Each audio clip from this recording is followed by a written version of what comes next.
Hi, I'm Rachel Zill, and I wanted to talk today about what I am doing to help my dry eyes. It is something hereditary in my family.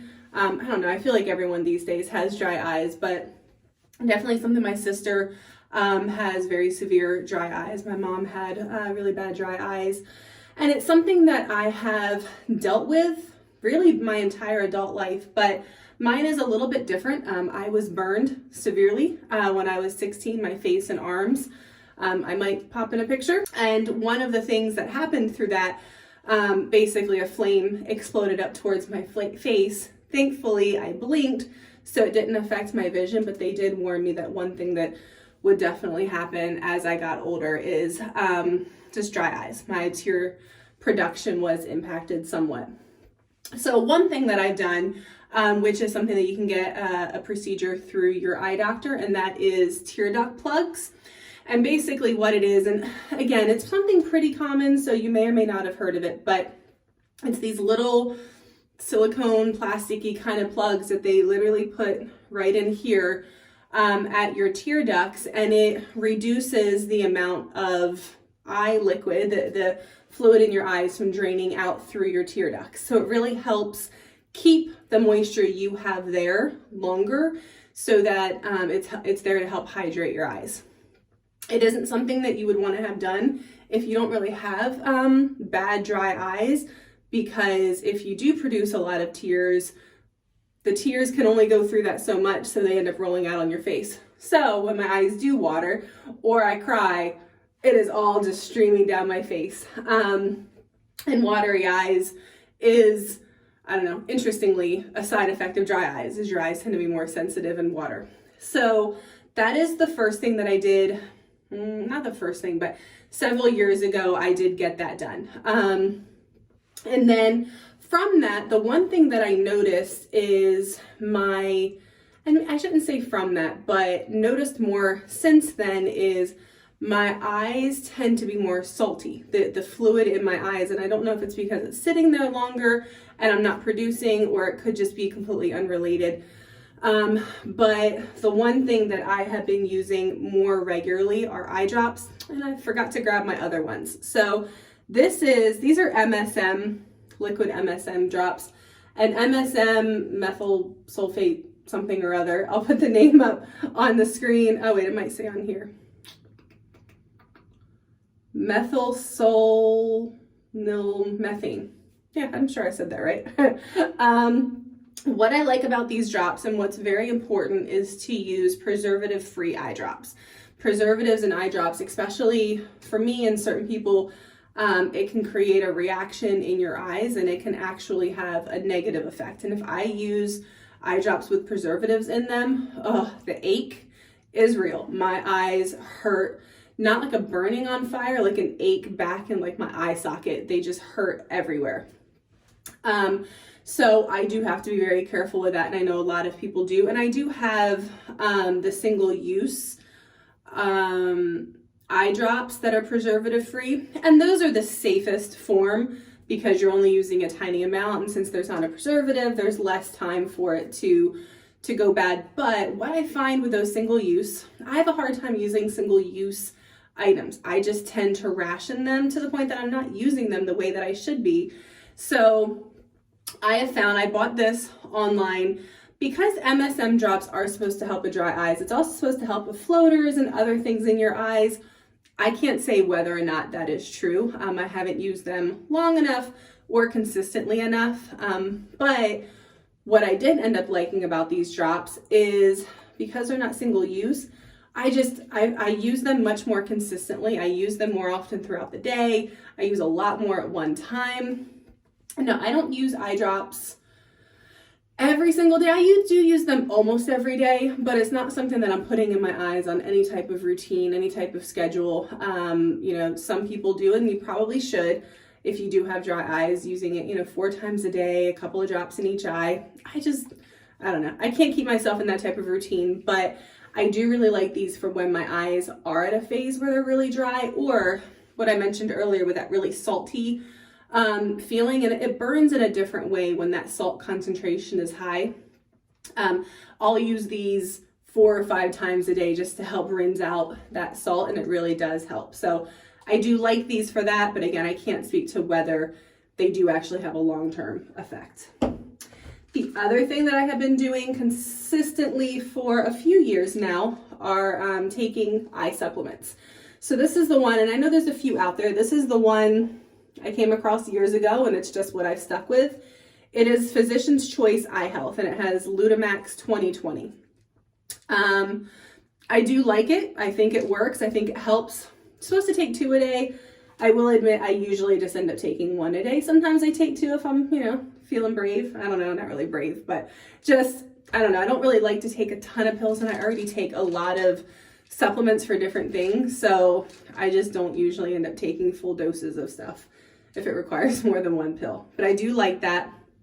And this actually has B12, folate, zinc, copper, in addition to some of the proprietary, the bilberry, grapeseed, lutein, zeaxanthin, I don't know, and bioperin. So those are the different items in here, but it's actually good for energy too because of that B12. Another one that I got recently that I haven't taken consistently, so I can't really speak to whether it does work long term, but the reviews were really good. Both of these, by the way, actually, almost everything I'm mentioning today I got on Amazon, but definitely these 3, and then the next item I'm going to be talking about. But this is Ocular Pressure and Retina Defense. And I got this because I do go through times where I just feel like the pressure around my eyes is so intense. And I do find that supplements like this does help. And this has Martogenol proprietary complex, which is bilberry as well, but then French maritime pine extract. I don't know. I think they just put fancy stuff in there, but according to the reviews and the science behind it, it's supposed to work, but can't speak to it. But that is one I've started taking. This is definitely the one that I've taken more consistently. And one that I'm not specifically listing in here, but is omega-3. That one is a general one that is really good for your system overall, but one of the other benefits is eye health. So I do recommend that as well. And last of the items. The last item I want to talk to is a little bit more about habits. But this one is a heated eye mask. So what's nice is it has a little shorter cord that you can detach from the longer one. And it has a pretty long cord, which is nice. So this has, the one side is like a silk kind of material, and then the other side is more of a velvety type material. So you can do it on either side. The silk one is significantly hotter than this one. On the hottest setting, this is too hot for me, but this one is almost not hot enough. So I still kind of bounce around, and I'm sure this one on one of the lower settings.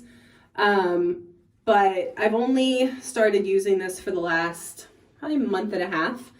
But I do like it a lot. I just can't speak to, again, that long-term effect, but I do notice a significant difference in my eye health since I've added this in. And I use this nearly every night. Just, every once in a while, I just don't feel like it, so I don't. But this has, you can turn it on for 15, 30, 45, or 60 minutes.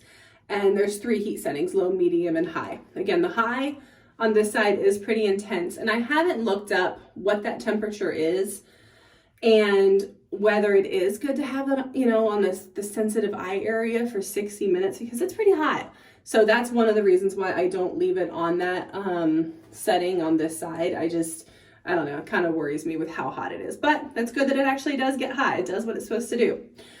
So basically, gonna, do a really cool thing. And then the control is actually on the other part of the cord, but it is about right here, so you can get to it easily. But it's as easy as that. So I'll put it on as soon as I sit in bed, lay down, turn it on. The only thing that I don't love is the control panel stays lit, and it is very bright, especially in a dark room at night. But again, it's long enough away from this that I can tuck that in under my pillow while I'm laying with this. So what the heat does is it helps to loosen up the oils. Sorry, I thought my counter was a little closer than it was.